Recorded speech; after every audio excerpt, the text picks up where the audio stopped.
Welcome to episode 11 of Bernie's Bums. We're doubling up this week. Olivia, how's it going? It's going pretty good. Yourself? Hey, I'm all right. Last night was a little bit of a shocker. If you haven't heard, per The Athletic, the Brewers are calling up Keston Hiura and Tyler Saladino, sending down Travis Shaw to AAA, and the one that was kind of the shocker to me was designating Hernan Perez for assignment. What is just face value? What once you saw that, what was your feelings on what was going down? Well, I will say that it is official now, I believe, because the Brewers Twitter put it out today. So everything is now approved, whatever, set in stone. Second of all, I had to reread it about 20 times to make sure I was reading it right because it's I knew that Hero was going to be called up because I saw a tweet saying that like he left BP or whatever and wasn't in the lineup. So I knew that he was coming up. The DFA is the thing that got me. Face value, when I looked at it, I was very confused and also very sad because HP has been somebody who's kind of been here since the beginning of the rebuild and a great personality in the clubhouse to lose. So that was at like face value. Yeah, I 100% agree. And I actually take a little bit of an issue with DFAing Hernan Perez. I know Saladino's ripped it up a little bit. I mean, he's he's 288 average, 375 on base percentage, 568 slugging, 14 home runs, 57 RBI, and his K walk ratio is positive, being he's at 55. Between his 31 walks and 60 strikeouts, which when it comes down to it, that's pretty decent in 67 games and 228 plate appearances. The problem I have, like you said, is the clubhouse aspect. I think it was Tom Haudricourt noted that this will not be a popular move in the clubhouse, especially with the Latin American players. Obviously, we're not in there day in, day out, so we don't see how the players interact with each other. We don't see how it will be, the impact that it will be felt like, because we don't know the players on a face-to-face basis or anything like that. However, it just does seem like something that with a team that's scuffling a little bit, a team that's supposed to be very good scuffling a little bit, sometimes you just need that clubhouse guy, and he seems to be that dude. But when it comes down to it too, I also understand that you need to hit the ball and you need to get guys in position to be successful. And maybe they think Saladino is a guy that's going to be more successful in that role versus what Hernan Perez was offering. To me, that's a little far-fetched. I think Saladino is okay, but I also think I heard someone say it the other day, the term 4A player versus, obviously AAA MLB. He kind of seems like a guy that's, he's going to hit well and do his thing down in AAA, but there's still a little bit of a gap trying to figure out how to translate that to the MLB consistently. But we'll see, and hopefully they made the right move there. Travis Shaw heading down. We talked about that a little bit, about how you now used up an option and his value goes down just that much more now that you sent him down. But was this a necessary move for him? I mean, yes, I was fully on the train. I think, not only for the team aspect, for him aspect, I mean, it's got to be frustrating to sit up in the show and then just not hit and then make hard contact and then hit it right to somebody. So I think for him, that's incredibly frustrating. For a manager, that's incredibly frustrating. And like we were just talking with, Perez and Saladino, it's the offense always plays. Right. And so right now Shaw was taking up his spot, and then to get a notification that Hiura just hit a grand slam or Hiura just doubled in a guy. Like, I mean, that's very frustrating to see. So I think this was a necessary move, not only for the team, but for Shaw personally. Yeah, and you hope that he can bounce back and come right back and view it as a tune-up versus a demotion. Coming off an injury, everyone comes off differently. And not that he was hitting super well beforehand, but we saw it last year where he was able to tune himself up in the MLB while doing it and hit over 30 home runs. But at the same time, sometimes you just need to step away from it a little bit and get yourself right. And I know that's such a cliche way to put things, but when it comes down to it, sometimes you just do need to get yourself right. And hopefully this is something that is going to help him out going forward. There was some, obviously yesterday it wasn't totally confirmed. However, The Athletic, who's obviously a pretty refutable source, was talking about how this was all going down. But one of the rumblings was Jimmy Nelson, not rumblings, but grumblings from fans, from different aspects or different people saying maybe they should have looked at that instead. Well, the problem with Jimmy Nelson going down is that he has 5+ active years now. As they say, service time. I really don't like saying that. There's just something about it that I don't like. But he's a 5-year veteran in the MLB, and he, at that point, can refuse his assignment. That means if he gets sent down, he can say, I'm not going, and just he becomes a free agent at that point. Or I believe the Brewers can say, okay, never mind, we're not sending you down, or he's granted his release. Well, he was put on the IL earlier today. Oh, was he? Yeah, I think he was put down, I want to say elbow Okay. contusion, maybe what they say. Okay. What they said, but they did bring up Corbin Burnes. So that now brings up concern of, is Burnes going to start? Because what's happening now is I read that Gio felt soreness after one of his bullpens. I heard he may not be back till after the All-Star break. Yeah, so this might be an interesting week on how they play things out. Right. I mean, and that leads to the question: do you roll with Adrian Houser as that opener guy? Because it's from what it sounds like, they do want to stretch him out to be a starter again.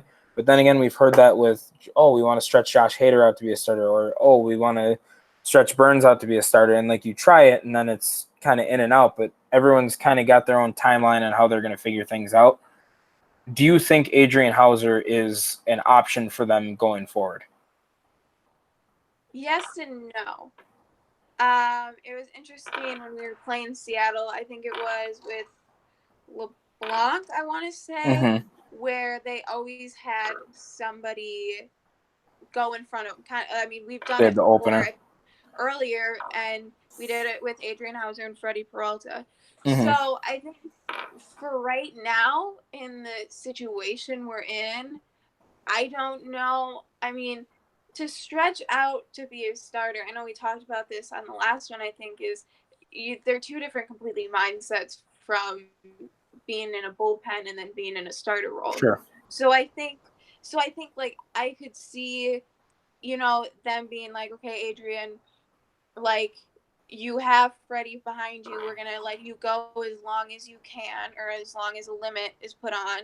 We'll see how you do. If you struggle, we're going to take you out and put Freddie in. If you go for 4 innings, we're going to, whatever limitations they're going to have on him. So I can see them doing something like that, but full starter, I don't know. I'll have to see another start out of him before I give you a definitive answer on that. Sure, and it's hard to judge him based off of the last outing, because no one pitched well to start other than Chase Anderson, crazy enough, but no one, neither start was great against the Mariners this week. However, you've seen Adrian Houser be lights out for his last 15 appearances before then, so it's hard to write him off. But yeah, I don't necessarily disagree with the idea of splitting up a game. You can go, an option for you would be to either, you start Burnes or you start Houser and you go 3-3, and then you give it to the bullpen for the rest of the back end. Which to me, that would be ideal based off of what you're working with right now. But I don't know. It's been such a game of whack-a-mole with the Brewers pitching lately that you look at a guy like Davies, who's been awesome for you all year long. His last few starts have been really bad. by really bad with Zach Davies, it's been just atrocious. And I'm not writing him off by any stretch of the imagination, but it's been hard for him to get through innings, and that makes it hard for the Brewers because they view Woodruff, they view Davies as guys that are going to slam the door. If there's been struggles that have been happening, they're going to be the ones that stop that. And you haven't seen that from Davies especially, and a little bit of Woodruff. You haven't seen the Woodruff where he's tossing 8 innings and not giving up any runs, which that's not sustainable, I know, but it's just you're not seeing that as frequently. It's really hard for me to see Hernan Perez go because, as we talked about, I mean, this is kind of, honestly, this is kind of an Hernan Perez tribute pod right here at this point, because he has been a very important part and steady part to the team that's throughout the years been a guy who's showed up day in, day out, no matter what the role is. He's out there grinding, running left and right, doing his thing, sliding around, getting hits when needed, and that all just kind of seemed to come to an end. And I understand he was struggling. I know once Hero went down and he started taking on more of a regular role, he was hitting under 200, and that's just not getting the job done when you're supposed to be just median replacement level. But it's hard to see him go. I know you probably agree. Yeah. Yeah, no doubt. And I think too, just from, I mean, what I've heard with, I mean, obviously the Brewers clubhouse, like, you can't say much about it, but what I've heard from guys who come in there mid-season is that it's a very combined locker room, as in they don't have the Dominican players in one corner, the Latin players in the other corner. You know, it's not split like that. But I think Perez, just from what little I've been able to read with Arcia, was big for him, especially because Perez was one who could very well speak English and who could very well speak Spanish. Mm-hmm. And I know that with Arcia, he wants to learn how to speak English. And I know that Perez was helping him out, and that Arcia would literally like follow him around like a little puppy and just like listen to all of his conversations. So I think from that aspect, I think that's a killer in a way. But yet again, it's a business. So like I always say, business-wise, it makes sense. Personally, it sucks. Right. And that's like the hardest thing to differentiate as a I don't necessarily envy David Stern's job right now. I mean, he seems like a really straight, analytical-minded guy, just based off of what you see from him in the media. But sometimes that's also something that's trained on how you talk with the media, and I can't imagine that that's a easy thing to be able to do, especially when he's a guy that's been around for a while. And I don't know, that one stings a little. I just really, really liked him and enjoyed his presence, even just outside of his performance as a baseball player. So I know we're going to get people that are saying, well, he's this, he's that, he's not good, you know, whatever it may be. You know, sometimes there is something to be said about being a good person, just like you said about how he has helped out with different players and uniting the locker room. I mean, like you look at him and Brent Suter are just like major figures in that regard. I mean, you look at Suter, and when but then again, I guess now that I'm on this train a little bit, people said the same thing about Keon Broxton. Yep. So Keon Broxton was a 100% clubhouse guy outside of his skills defensively and his athleticism on the base paths. He was a great clubhouse guy that everyone seemed to love. And like rolling back to the Hader incident last year at the All-Star break, he was one of the first people to go out there and, you know, put his arm around him and be the guy that was there for him during that press conference. He's the guy that a lot of dudes rallied around as just an energy dude that wanted to be there. Now, was his talent all the way there? Absolutely not. And I understand the move that they made, and they needed to make it, but that stuff doesn't always help out right away. And when it comes down to it, I hope this was the right move, and I hope they're reading the room and seeing we can get past him not being here, which they obviously did with Broxton. However, that was in the offseason chance to move on. Now this is towards the All-Star break. Maybe that'll help out, but who knows? Maybe I'm overanalyzing it a bit, but I just really – Hernan Perez will be missed by me at least. Let's get off that before I keep getting sad. But what were you going to say? Sorry.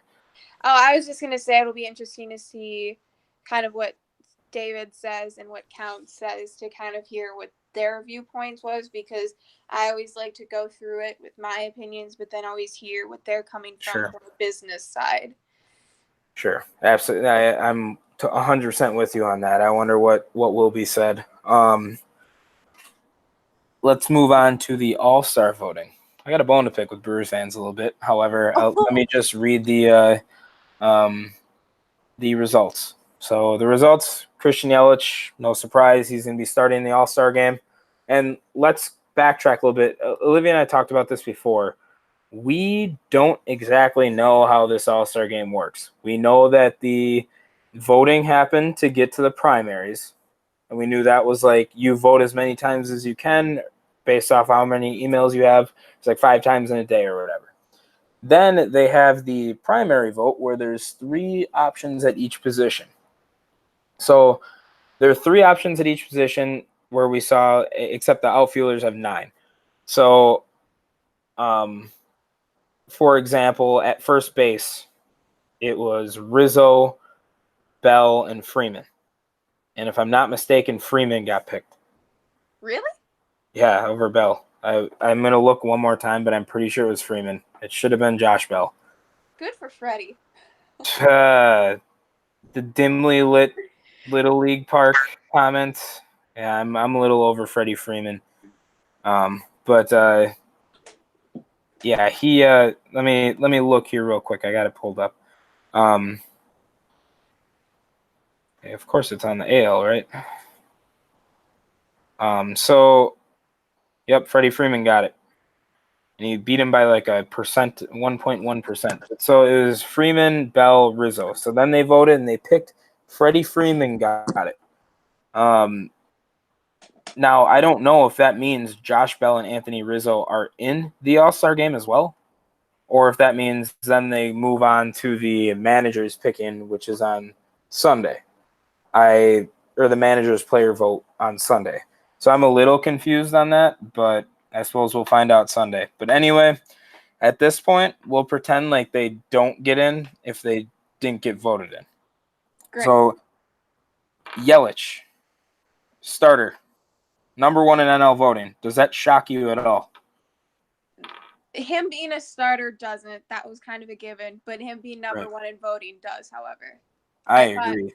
I thought Bellinger was going to get it because Bellinger is kind of more of the sexy name over Yelich. Yeah, I'm with you there. I have no issues with Bellinger at all. I'm happy he's in there too. I know some people have some ill feelings towards him based off of the NLCS, but I think he's I love this showdown basically between him and Yelich fighting for the fighting for the All-Star slot there, and then hopefully down the stretch fighting for the MVP. Fighting in the MVP race. I think that'll be an awesome and fun thing to watch going down the stretch. Now, here's where I take some exception to this All-Star voting. Mike Moustakas came in 3rd place behind Ketel Marte and Ozzie Albies. Going along with that, Mike Moustakas received 26% of the vote. So, okay. You look at the percentage, that doesn't necessarily seem that bad, whatever, to start, because Marte has been just ripping it up, and I get it. Ozzie Albies of the Atlanta Braves finished before Mike Moustakas. I take a little exception to that because Ozzie Albies is hitting. He's hitting a little better than when the campaign started. Ozzie Albies is hitting .284, He has 13 home runs, 44 RBI. On base percentage of 345. This is a good year for a player. This is not an all-star year or a great year by any stretch of the imagination, in my opinion. Mike Moustakas is currently hitting .279 with 23 home runs. His on-base percentage this year is .354, 49 RBI, and 16 doubles to go along with that. And his strikeout numbers are super low with 58 right now. 283 at-bats.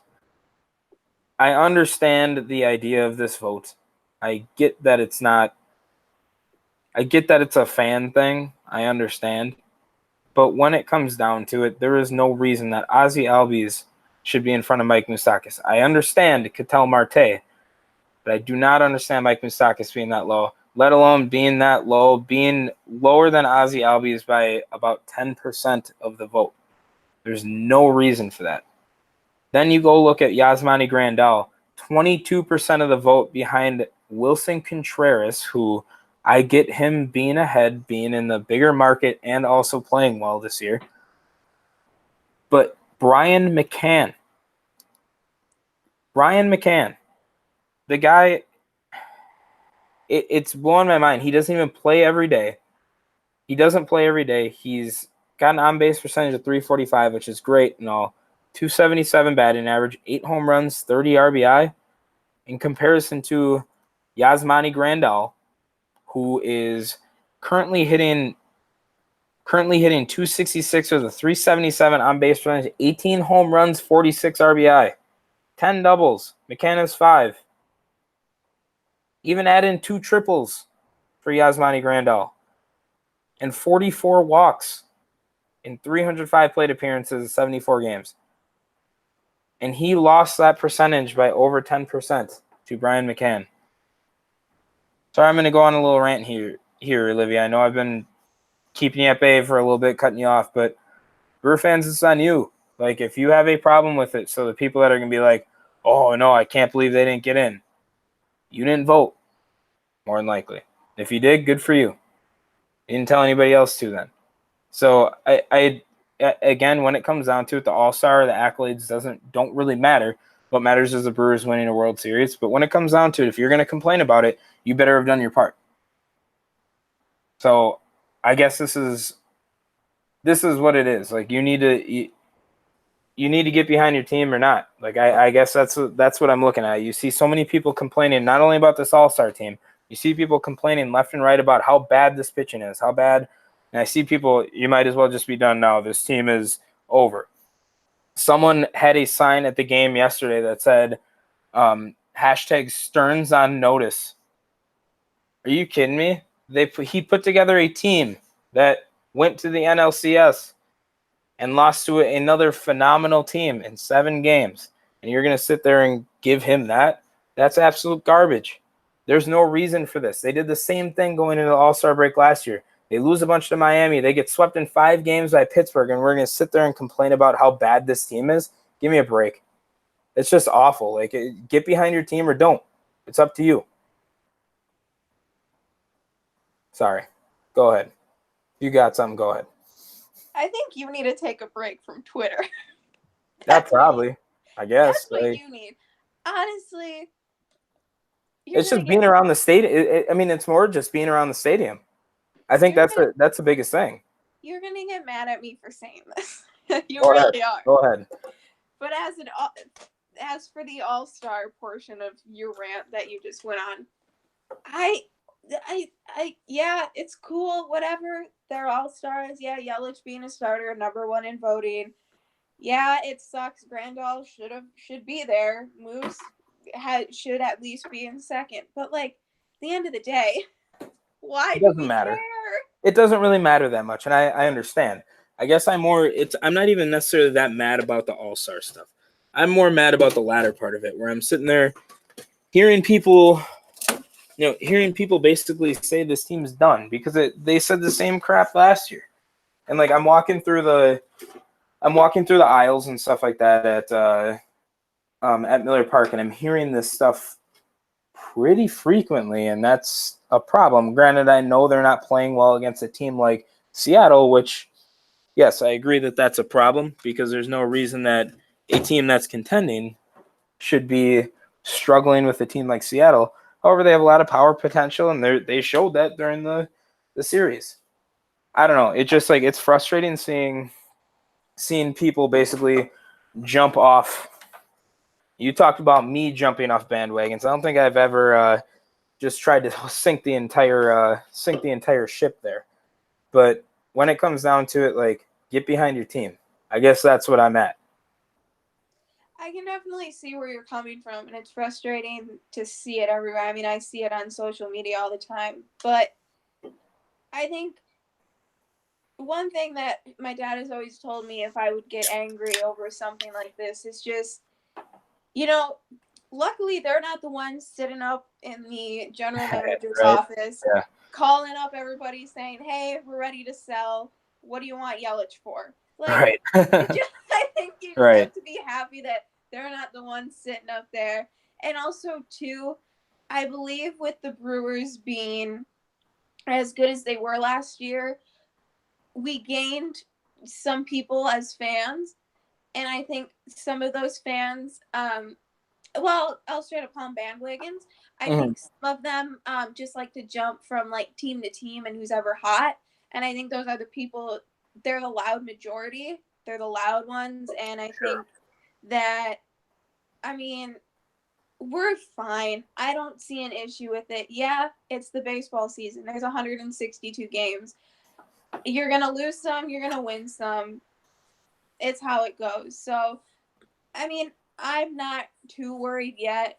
It's going to happen. This is just a rough patch of the season.